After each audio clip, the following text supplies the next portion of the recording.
The email arrived at 2:47 a.m. Lila Monroe had been awake for 36 hours straight, rotating between her mother's hospital bed and the cafeteria's burnt coffee. The fluorescent lights buzzed overhead like dying insects. Her phone screen cut through the darkness with clinical precision. A private contract opportunity, an immediate placement, which she almost deleted it. A spam? Had to be. Nobody offered 6 figures for personal assistance and discretionary services, without explaining what those services were. But the hospital bill sat folded in her jacket pocket like a death sentence, a $340,000 bill. Insurance denied. And payment required up front. Her mother's breathing was shallow through the oxygen mask, each inhale a small miracle that might not repeat. Lila's thumb hovered over the email. She thought about her father's last voicemail, still saved on her phone 3 years later. "You're tougher than you think, kiddo. Don't let the world tell you otherwise." She clicked on the email. The contract loaded.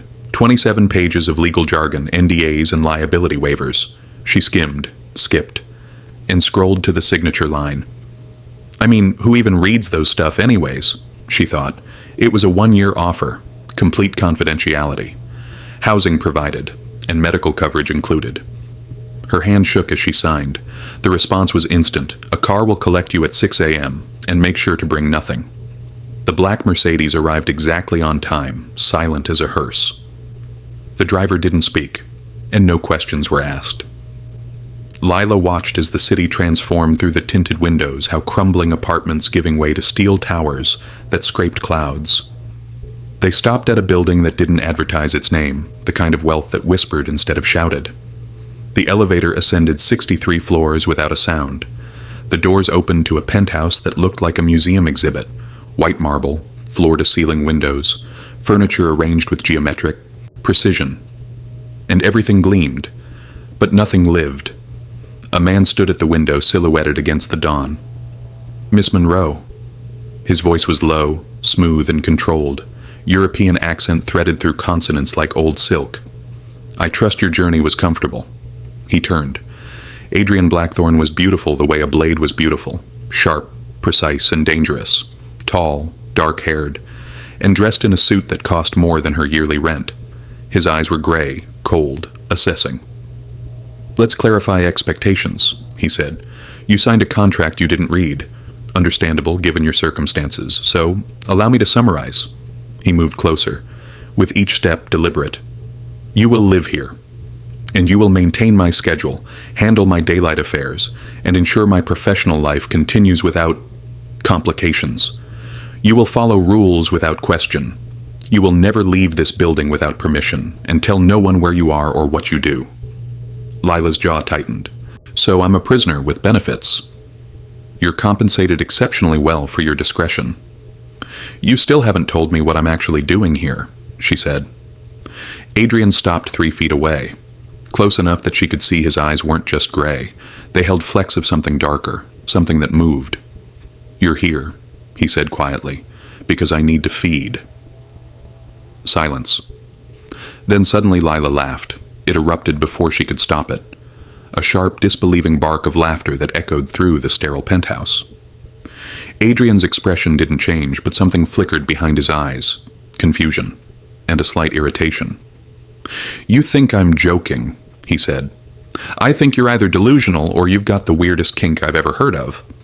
Lila wiped her eyes. "What's next? You gonna tell me you're a vampire? Sparkle in sunlight or turn into a bat?" "I don't sparkle." His voice dropped, losing its polish. "And I haven't transformed into anything in 2 centuries." Smiled. His canines extended, smooth, sharp, and impossible. Lila's laughter died in her throat. Holy shit. An understandable reaction. Adrian's fangs retracted. "You have 2 options. Accept the terms and fulfill your contract. Or leave, and I'll ensure the hospital receives an anonymous donation covering your mother's treatment. You'll never see me again. And you'll never remember this conversation." Lila's legs felt distant. Her brain scrambled for logic, for reason, for anything that made sense. You're serious. Extraordinarily. And if I stay, you drink my blood. In controlled and medically supervised quantities. You'll barely notice. Barely notice someone biting my neck? I rarely use the neck. Wrist is more efficient and less theatrical. Lila stared at him. At this impossible, beautiful, terrifying thing wearing a suit and speaking like a corporate lawyer. She thought about her mother, about the voicemail, and about being tougher than this world thought. Do you have coffee in this creepy museum? Adrian blinked. Yes. Good, because I'm going to need it if I'm working for Dracula's trust fund, baby. She walked past him toward the kitchen. Also, do you drink oat milk or should I label the fridge? For the first time in a century, Adrian Blackthorne felt something other than hunger. He felt annoyed and intrigued. The first week was a war of passive aggression. Lila labeled everything in the fridge with post-it notes. Human food. Do not brood near. She played music he found aggressively modern, and she asked questions constantly. So, do you sleep in a coffin, or is that racist? Do you have a reflection? Because this bathroom has like 8 mirrors, and that seems cruel. If I eat garlic, do you just leave the room, or do you suffer quietly? Adrian answered with clipped precision, each response more irritated than the last. But he didn't fire her. Dr. Simon Reyes arrived on day 8, wheeling a medical cart, and sweating through his shirt despite the air conditioning. Miss Monroe. Simon adjusted his glasses nervously. I'll be conducting your intake examination. Standard blood work, vitals, and screening for diseases that might poison the vampire. Lila sat on the examination table. Yeah, I figured. Simon's laugh was high-pitched, panicked. I prefer to think of it as preventative care. You're terrible at this, Lila said. I'm a doctor, not an actor. Adrian appeared in the doorway. Is there a problem? Simon jumped. No problem. Just friendly banter. Human rapport. Lila met Adrian's eyes. Your doctor's having a breakdown. Simon has breakdowns professionally. It's his baseline. Adrian's gaze shifted to the blood samples. How is she? Remarkably healthy, Simon muttered while labeling vials. Blood type AB negative, which is, well, it's rare, Adrian finished. I prefer exclusive, Lila said. Makes me sound fancy. Something passed between Adrian and Simon. A look loaded with meaning Lila couldn't decode. What? She demanded. Nothing, Adrian said smoothly. Simon, when you're finished... Wait! Lila hopped off the table. You two are doing that thing where you have a whole conversation with your eyes. What aren't you telling me? Simon looked at Adrian, while Adrian looked at Simon. Your blood type is compatible, Adrian said finally. That's all? Bullshit, she said. Adrian's jaw tightened. Miss Monroe, it's Lila, and I'm not an idiot. You two looked at those vials like they proved something. They proved you're healthy, Adrian said coldly, which is all that matters. Simon, complete the examination. Then he left. Lila stared at the doorway. He's hiding something. He's hiding many things, Simon said quietly. That's what keeps us all alive. The feeding happened on day 12. Adrian had avoided it, Lila noticed. He grew quieter, more rigid, and his movements too controlled, like he was holding something back with pure force of will. She found him on the balcony at 3 a.m., hands gripping the railing. You look like shit, Lila said, and your observational skills are astonishing. He said, when was the last time you ate? Or drank? Whatever. Adrian didn't answer. How long can you go without blood? Longer than most. His knuckles were white against the metal. I've perfected control over centuries. That's not an answer. 3 weeks. Comfortably. 6 if necessary. After that, he released the railing. After that, control becomes negotiable. Lila studied his profile. You've been avoiding me. I've been busy, he said. Are you scared? She asked, his eyes cut to her, sharp and dangerous. I am 3 centuries old. I don't fear... You're scared of drinking from me specifically. Lila stepped closer. Why? The silence stretched. Your blood type, Adrian said finally, is more than rare. It's reactive. Vampires who feed from AB-negative donors report increased stability, reduced hunger, and some even experience temporary emotion. Emotion. We lose it, over time. Centuries dull feeling until all that remains is hunger and discipline. His voice was soft now, almost vulnerable. I haven't felt anything real in decades. And you think my blood will change that? I don't know. He looked at her fully. That uncertainty terrifies me more than hunger ever could. Lila understood then. This wasn't about biology. It was about protection.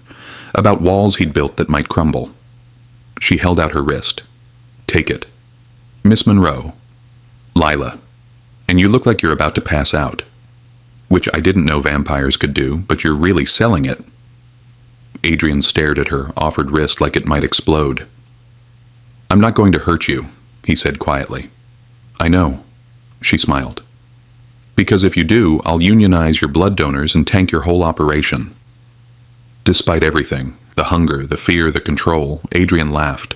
It was short, surprised and rusty from disuse, and then he took her wrist gently, carefully, and bit down. The world inverted. Lila expected pain but got warmth instead. A pull that felt intimate, invasive, and strangely electric. Adrian's hand steadied her arm, his other hand bracing her waist. She saw his eyes close, saw tension melt from his shoulders. When he pulled away, his eyes opened different. Gold instead of gray. Holy shit, Lila whispered. Your eyes... Adrian released her, stepping back like she'd burned him. I need to... He suddenly disappeared into the penthouse. Lila touched her wrist. 2 small punctures, already closing. Something had changed. She felt it in the air. Over the next month, Adrian Blackthorne began to unravel. It began with small things first. He smiled at Simon's jokes. He asked Lila about her mother. And he stood in the kitchen at dawn and watched the sunrise through the windows without flinching. You know you're humming, Lila said one morning. Adrian froze, mid-motion. I'm not. You were humming while making coffee, which you don't even drink. I was not humming, he said. It was the Jeopardy theme. Adrian set down the coffee pot very carefully. That's impossible. And yet, Lila leaned against the counter. What's happening to you? Nothing. Adrian. He met her eyes. The gold flecks were permanent now. I don't know, he admitted. I haven't felt this awake in centuries. Is that bad? It's dangerous. He turned away. Emotion is weakness, while control is survival. And I built my life on discipline because feeling anything meant vulnerability. Sounds lonely. Lonely is safe. Lila moved closer. What are you afraid of? Caring. The word came out raw.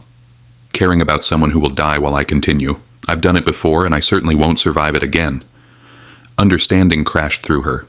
Someone you loved. Adrian's jaw tightened. Her name was Elena. I turned her in 1823, the Vampire Council. Found out. They executed her for being created without permission. His voice went flat. I watched. And they made me watch. Adrian. So yes, Miss Monroe, I'm afraid. Because you're making me feel things I buried with her. He looked at her finally, something breaking in his expression. And I don't know how to survive losing you. Lila's breath caught. The moment stretched between them, fragile and infinite. Then Adrian's phone shattered it with a sharp vibration. He checked the screen. His expression went cold. Victor's coming to the city, he said quietly.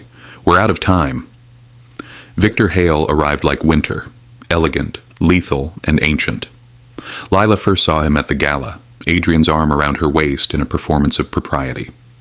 The ballroom glittered with false warmth, champagne, silk gowns, and laughter that echoed off marble. Victor cut through the crowd like a blade. He was tall, silver-haired, inhumanly beautiful. His eyes were red, pure, undiluted crimson, and they fixed on Lila with the focus of a predator. Adrian. Victor's smile didn't reach his eyes. How domestic you've become. Victor. Adrian's hand tightened on Lila's waist. I didn't expect you. Clearly. Victor's gaze raked over Lila. And this must be the donor everyone's whispering about. Lila Monroe, she said, extending her hand. Professional blood bag and amateur pain in the ass. Victor took her hand. His skin was ice. Charming. He didn't release her. Tell me, Miss Monroe, do you understand what you are to our kind? A snack with a paycheck, she answered. A curiosity. Victor's grip tightened. AB negative is rare, but what Adrian hasn't told you is why. Victor, Adrian said, voice dropping into warning. She stabilizes us, Victor continued, ignoring him. Her blood doesn't just feed, it rewrites. And Adrian, dear, predictable Adrian, has been feeding from her exclusively for weeks. Lila pulled her hand free. So? So he's changing. Victor's smile sharpened. Haven't you noticed? The golden eyes, the daylight tolerance, and the emotions. He spoke the last words slowly. Victor, enough. He's breaking the covenant, Victor said softly. Vampirism isn't meant to evolve. It's perfection frozen in time. But you're poison dressed as nourishment. The ballroom went quiet. Lila felt eyes turning toward them. Dozens of beautiful, inhuman faces watching with predatory interest. This gala, she realized, isn't a party. No, Victor agreed. It's a trial. Everything happened at once. Victor moved. Adrian moved faster. The crash of bodies sent champagne glasses shattering, silk tearing. Screams erupted and security rushed forward. Human security, which were useless against monsters. Lila ran. But not away. Rather toward them. She grabbed a champagne bottle, swung it at a vampire lunging for a panicking waiter. The glass shattered, and the vampire hissed, turning on her. Adrian's hand closed around its throat. Touch her, Adrian said quietly, and I'll burn your bloodline to ash. He snapped the vampire's neck with casual efficiency. The ballroom descended into chaos. Vampires fighting vampires, humans screaming, and blood on marble, red, slick, and everywhere. Adrian moved through it like a conductor, brutal and precise. Victor matched him step for step, centuries of violence distilled into elegant carnage. You've gone soft, Victor snarled, claws raking across Adrian's chest. I've gone sane. Adrian slammed Victor into a column. You're clinging to tradition because evolution terrifies you. Evolution? Victor laughed, bloody and wild. You think this is evolution? You're devolving into what we escaped. Humanity, mortality, and weakness. I call it choice. Victor's eyes widened, then narrowed. You love her. Adrian froze. One heartbeat, and one mistake. Victor's hand plunged toward his chest. Lila threw herself between them. The claws stopped an inch from her throat. Move, Victor hissed. No, she said. I will kill you. Then you'll have to, Lila said, voice steady despite the terror singing through her veins. Because I'm not letting you touch him. Victor stared at her. Then at Adrian behind her, something like horror dawning in his ancient eyes. You've already bonded, he whispered. The ritual hasn't even happened and you've... He stepped back. Do you know what you've done? Victor. The prophecy, Victor breathed. If the bond completes, you won't become human, Adrian. You'll become something the council can't control. Good, Adrian said. They'll hunt you, both of you, forever. Then we'll run. Victor looked between them. For a moment, something almost like pity crossed his face. You can't run from what you are, he said quietly. Neither of you. He vanished into the chaos. Police sirens wailed outside. CCTV footage was already uploading, already spreading, proof of monsters walking among humans. Adrian took Lila's hand. We need to leave, he said. Now. Victor took her 3 days later. Lila woke in darkness, stone pressing cold against her back. Candles flickered in a space that felt ancient, older than the city, older than memory. She was in a cathedral, underground. Blood channels carved into the floor converged on an altar. Symbols glowed faint red along the walls. Victor stood above her, flanked by robed figures, the Vampire Council, ancient and terrible. Miss Monroe, Victor's voice echoed. Welcome to the birthplace of our kind. Lila struggled against restraints. If this is about a Yelp review, I can give you 5 stars. This is about preventing catastrophe. Victor knelt beside her. Adrian is coming. He'll tear through this city to reach you, and when he does, we'll complete the bond ritual. The hell you will. Oh, we must. Victor's smile was sad. Because you need to see what he'll become. What you'll both become. And then you'll understand why we can't let you live. Footsteps echoed. Adrian emerged from the darkness, blood-soaked and furious. His eyes blazed pure gold. "Let her go." "Complete the ritual first," Victor said calmly. "Show her what you are." "Victor, or I'll kill her now, quickly, mercifully." Victor's hand rested on Lila's throat. "Your choice." Adrian's control shattered. He moved like violence incarnate, faster than Lila's eyes could track. Council members fell. Victor danced away, leading Adrian in a brutal waltz through ancient stone. "You can't save her and fight me," Victor called. "Choose." Adrian reached the altar, reached Lila. Their eyes met. "Do it," Lila said. "You don't know what you're asking." "I know you." Her voice was firm. "Whatever happens, we face it together." Adrian's hand trembled as he took hers. The ritual wasn't gentle. Blood exchange, symbols igniting on their skin, pain that felt like rewriting, like becoming something new from the inside out. Lila screamed. Adrian held her through it, and then silence. Adrian stood, walked to the cathedral entrance where dawn light leaked through cracks in stone. He stepped into sunlight and didn't burn. Victor's face went white. "Impossible," he breathed. Adrian's eyes were fully gold now, ringed with new light. "You were right about one thing. I'm not becoming human. What are you?" "Free." The fight was savage, centuries of resentment, ideology, fear. Victor fought with the desperation of a man watching his world end. Adrian fought with the clarity of someone who'd already let go. It ended at the altar. Adrian's hand through Victor's chest. "The prophecy," Victor gasped, blood on his lips. "They'll never stop hunting you." "I know." Was she worth it? Adrian looked at Lila, bruised and bleeding and alive. "Yes?" Victor smiled, then crumbled to ash. The council fled. The cathedral emptied. Adrian lifted Lila from the altar. "Can you walk? Can you stop being dramatic for 5 seconds?" Despite everything, he laughed. The world learned about monsters through shaky phone footage and blood-stained marble. CCTV from the gala went viral. Gur's Vampire Gate trended for weeks. Governments mobilized. The Vampire Council issued a kill order on Adrian Blackthorne. Dr. Simon Reyes called at 4 a.m. "They've frozen your assets," Simon said, panicked. "Every account, every property, they're erasing you."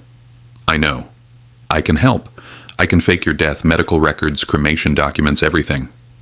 "Simon, you saved me when I had no choice," Simon said quietly. "Let me return the favor." 3 days later, Adrian Blackthorne died in a car accident. Body too damaged to identify. Dental records matched. Case closed. 2 new identities emerged. Marcus Chen and Lila Chen. Married couple relocating for work.